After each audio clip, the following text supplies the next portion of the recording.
A relação anatômica diante das estruturas do sistema estomatognático, como a ATM, vai determinar de fato o que está acontecendo. E um dos benefícios maiores que talvez você não veja e faça com que você não tenha resultados mais rápidos com o seu paciente é você entender que as relações anatômicas diretas, como o temporal, a mandíbula e o disco, são definidas, muitas vezes, determinadas, dependentes das estruturas indiretas, como o osso esfenoide, que está à distância dentro do processo funcional de equilíbrio. Porém, existe uma conexão direta entre essas duas estruturas, como o músculo pterigoideu lateral, que vem dessa região e vai um feixe para o disco articular e cápsula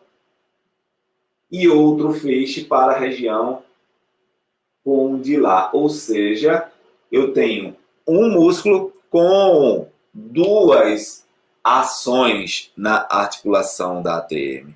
E é esse tipo de detalhe que você começa a entender que qualquer tipo de alteração, qualquer tipo de desequilíbrio a nível esfenoidal indiretamente afeta a ATM, indiretamente afeta a função do disco, indiretamente pode deslocar esse disco em uma posição mais anteriorizada.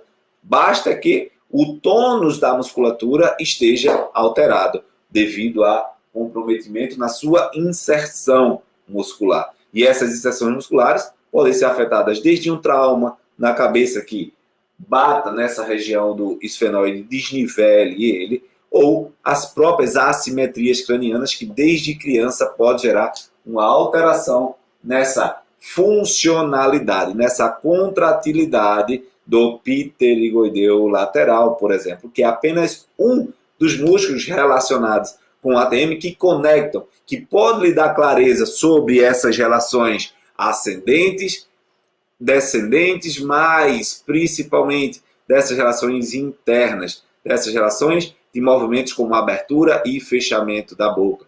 Os movimentos de abertura e fechamento da boca são dependentes da função do pterigoideu lateral. E dessa forma, eu ter um desequilíbrio ou uma desarmonia pode gerar disfunções, dores, comprometimentos, degenerações, estalidos a longo prazo. E são esses pontos anatômicos que você precisa ter claro para destrinchar durante o processo de avaliação, durante o processo de entendimento, de diagnóstico, para que você tenha o conhecimento para escolher a melhor técnica de tratamento e não frustrar o seu paciente e também não se sentir frustrado diante do procedimento escolhido, da terapêutica escolhida. E partindo desse processo, eu quero que você comece a entrar aqui comigo, a imergir nesse processo, tá?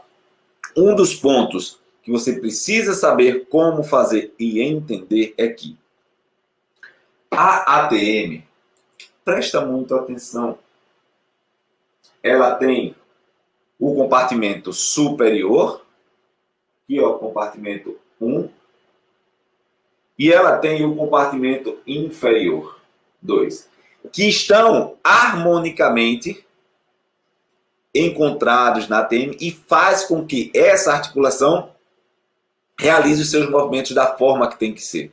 Porém, eu tenho dentro dessa ATM movimentos responsáveis por afetar cada região.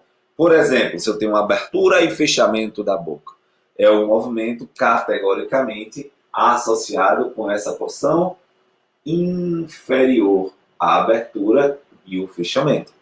Já o movimento de protrusão, retrusão da mandíbula, eu tenho uma associação direta com o compartimento superior. Partindo desse entendimento, se eu tenho um desequilíbrio, uma disfunção entre a relação anatômica temporal disco, eu afeto muito mais os movimentos de protrusão e retração da mandíbula do que o da abertura e fechamento.